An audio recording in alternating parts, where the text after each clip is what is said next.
Hello guys, welcome to the video lesson number 1 for our week number 9.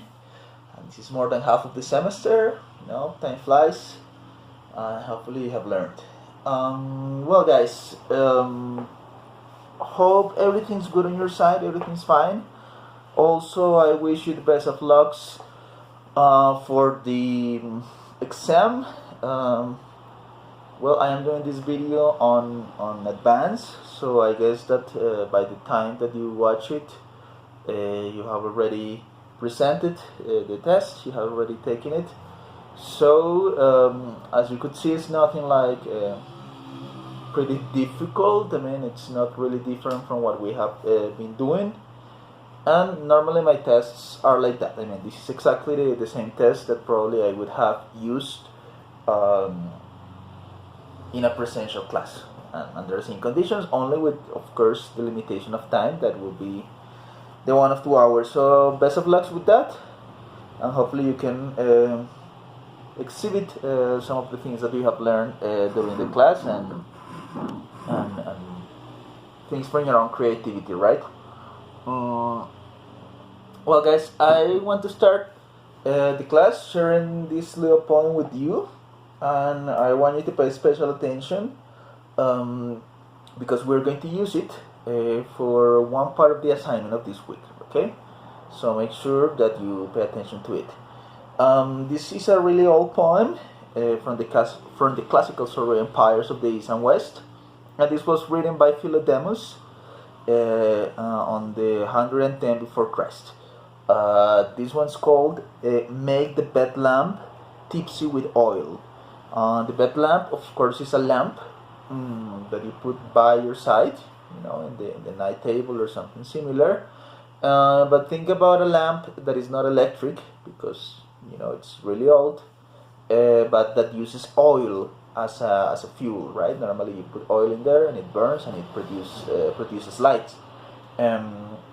So the title means like make the bed lamp a little bit drunk. That is why tipsy. How do you get drunk? By giving it like liquid with oil. Make the bed lamp tipsy with oil. So here goes a poem that is really short. Make the bed lamp tipsy with oil. It's the silent confidant of things we seldom dare to speak of. Then let it go out. There are times when the god Eros wants no living witness. Close the door tight. Then let the bed, the lover's friend, teach us the rest of Aphrodite's secrets. Well, I really like this poem in particular because, well, first of all, let's try to explain it a little bit, because if you read it once and do not pay a lot of attention,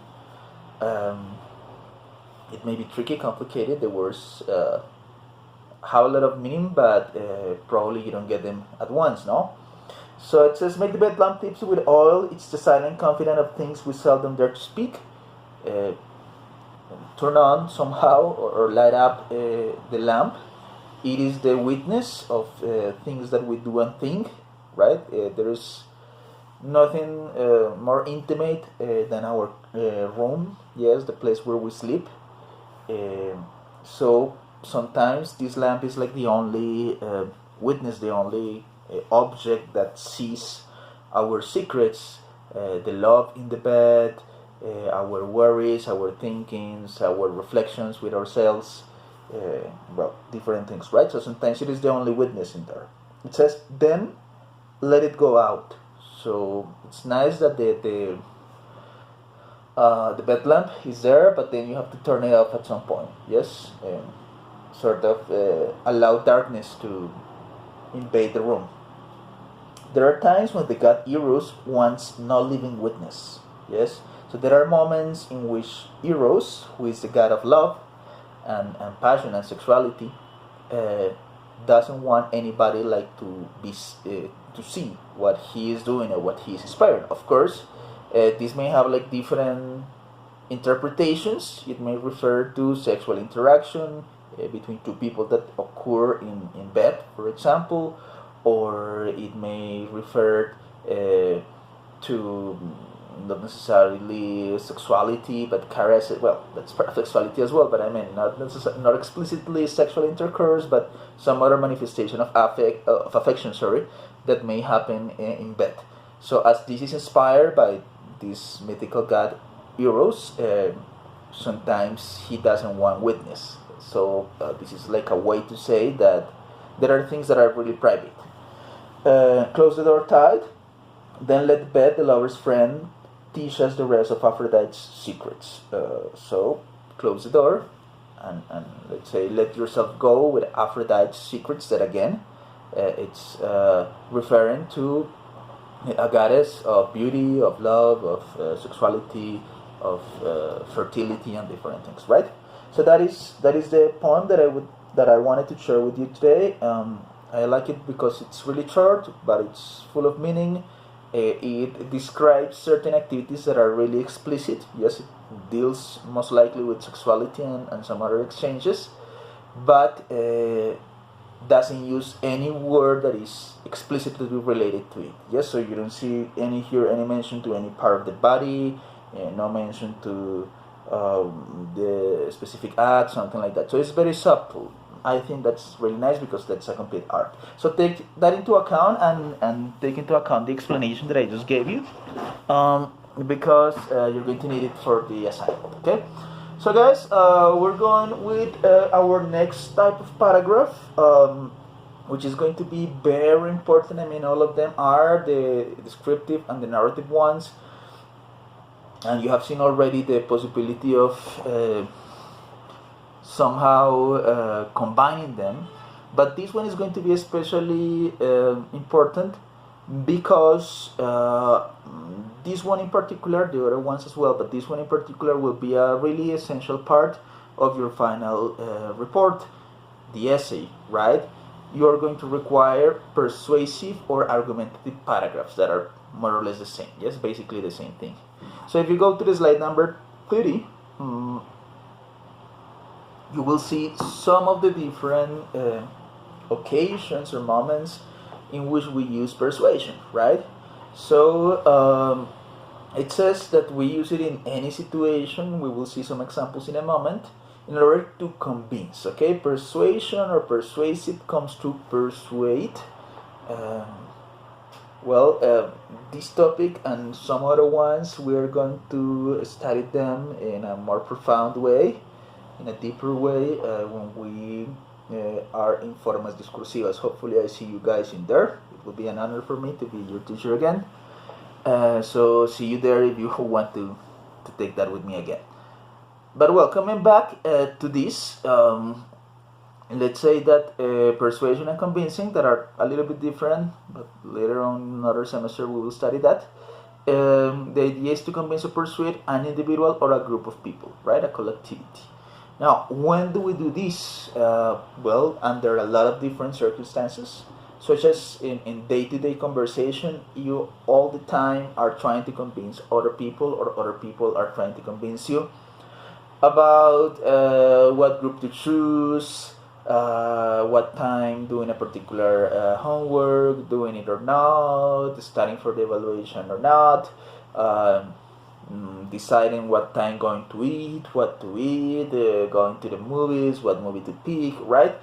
Probably we are not that aware of these situations, but they happen all the time, like people are just trying to persuading us to do something, TV ads, commercials, radio, internet things, trying to persuade us to buy things, people telling us that a certain smartphone is better than other, that we should watch a particular series because that's really nice, or a movie, or telling us the opposite, that no, that a smartphone is horrible, that it's really bad, it's bad quality, well, things like that, right?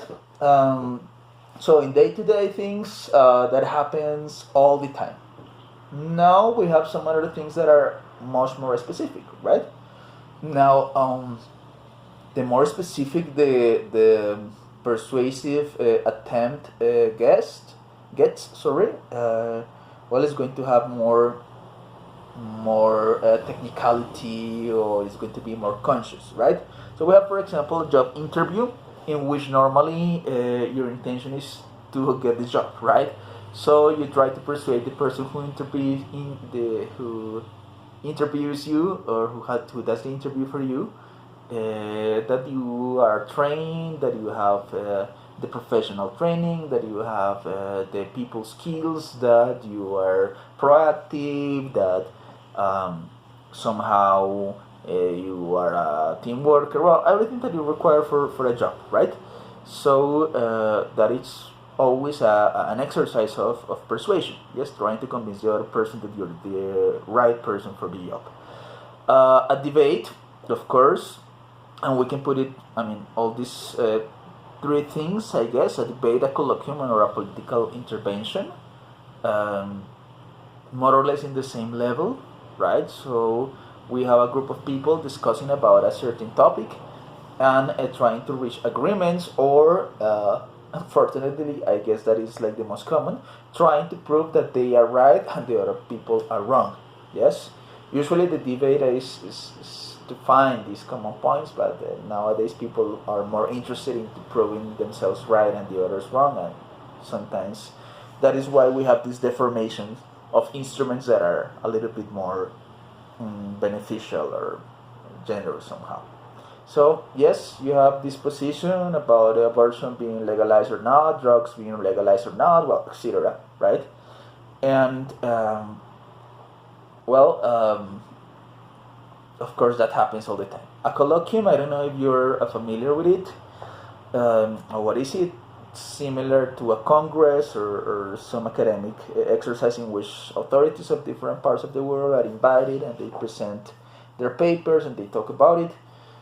And of course, these require a lot of good arguments, right? A lot of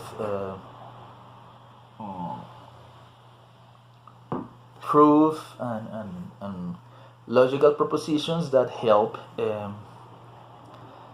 people to sort of convince their audience that the proposition that they're doing, academic, scientific, whatever, is correct, and that something must be changed, or that something must be added, or that new knowledge has been produced, or something like that. Some new knowledge has been produced.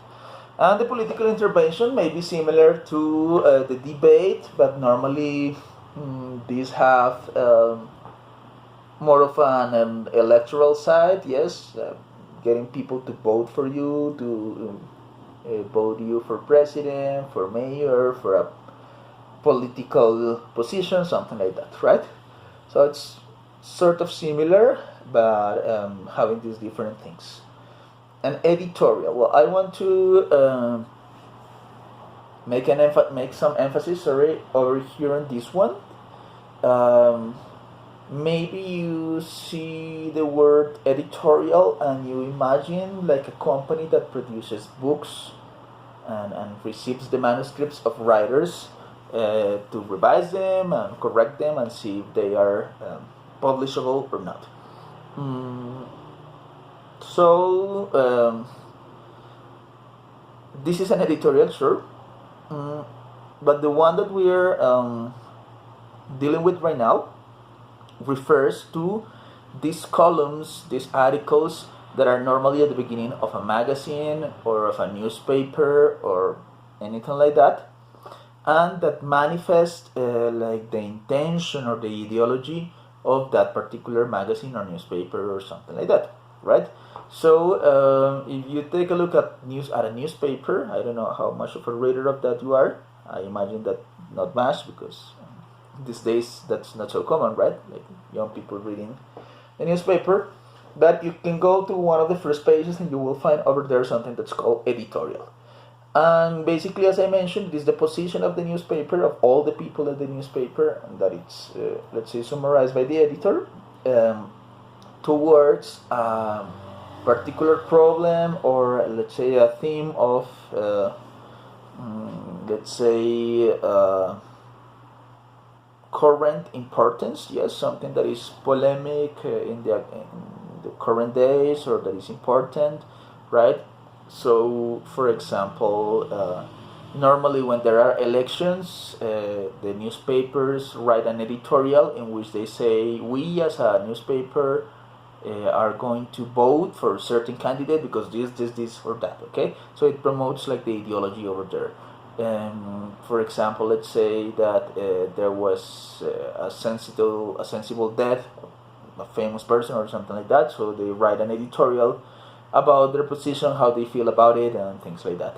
Imagine that there was a terrible crime, an assassination, a bombing, or something like that. Well, the newspaper can have like an editorial about it and saying how do they feel about it, how, let's say, is their position about it. Later on in the internal pages, probably you will see the news about the crime or the bombing or something like that, but that is supposed to be objective, right?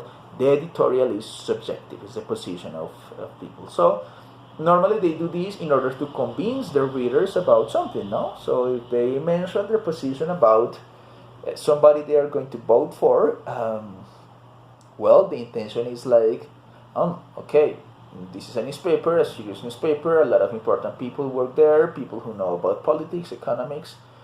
They want to vote for this candidate, okay, I should vote for him or her as well, right? So it always has a persuasive intention. And then finally we have over here an art or movie review. And well, we can have a lot of different ones. Let's say that in art, there's space for painting, literature, a book, poetry, sculpture, paintings, different types of paintings, oil, watercolor, you name it. There are different things, right? Or the movie ones that may also include TV. Sure, let's say that this was a little bit included already in day-to-day conversation. But like when you recommend a movie to a friend, or you said you should watch this TV series or something like that. But in this case, I am talking about people who do that for a living, who work in magazines or newspapers or have their blogs, and somehow, let's say, have their a certain authority, if you want to call it, to give their opinion and their impression about certain things. So again, this is persuasive. This is telling you, is it good, is it bad, is it regular, but it's always going to have this idea, right? Now, what is persuasion? Yes, we have already discussed that. I have already explained, but I want to give you like a more formal definition. Now, it is a discursive practice, and you see that is why I always talk about formas discursivas. It is a discursive practice that responds to a communicative function to achieve adhesion of the receptor, right? So this may sound a little bit fancy, but it's really easy. Yes, what do you want when you are trying to persuade somebody? That person adhere, right? Like stick to your ideas, like convince that person of your ideology. That person will be the receptor, and so he or she will be able to share your ideas, to disseminate your ideas as well. Well, if they are common ideas, it will be their ideas, right? And all that. So such ideologies, such opinions, such evaluation of different things may have more resonance, right? Like if many people have the same opinion, probably the message, being true or not, or respectable or not, or whatever, is going to have more resonance. It means that it will reach more people, and more people will have the possibility of adhere to that particular message, right? Now, it is used by all of these people over here, right? Teachers, politicians, preachers, essay writers, advertisers, right? And everybody, right? Basically, in every single job or human activity that you somehow work in, that you somehow develop, you're going to require persuasion at a bigger or smaller level, right? So since your dad trying to make you eat the soup, right? Or make you eat vegetables because they are good for you, and you denying or saying no, until something much more specific, such as in academics, politics, and things like that. And of course, the idea is to influence. I mean, why do you want other people to share your ideas? It's pretty clear, because you want to influence his or her actions. I mean, the fact that you said that you tell somebody that, for example, a teacher is really good, it's not always like to normally give some sort of praise to the teacher, but also so your friend can register the same subject with you, and then you can work together in your assignments, for example, right? If you try to convince somebody to watch a certain movie, it is not only for, let's say, convincing him that the movie is good, but also because you want him to or her to watch the movie, and maybe you want to exchange some conversation, impressions, and things like that, right? So that's something in there, right? Now, I will finish this video with this part. We will continue a little bit in the other one, and it's the modalities of persuasion. There are a lot of different ones, but for this particular course, I am going to be interested only in these two, in this classification, right? And it will be this. You can persuade basically, as we are going to see in this course, in two ways. The first one is with instruments oriented to rationality, exhibiting reasons. Okay, so this is based on logic, on intellectual, let's say, procedures, on intellectual reflection, and that is a particular way in which you can use persuasion. So you demonstrate, you show, you somehow provide some statistic element, you provide some, let's say, research results. Sorry, you provide scientific sources such as magazines, books, maybe serious documentaries, serious internet material, well, a lot of different things. So you can use it in that way, right? So for example, you want to prove that or to persuade other people that you can learn English without the necessity of going to a foreign country, that you can learn pretty good English and never have visited a different country.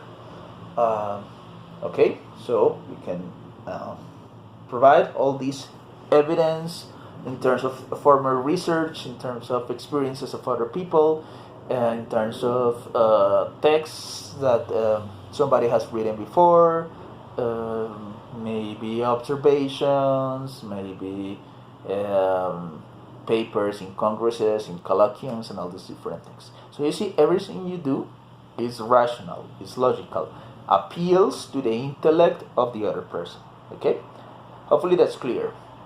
Then we have the other way, like the other somehow technique or methodology or possibility. And it's with resources oriented to emotion, right?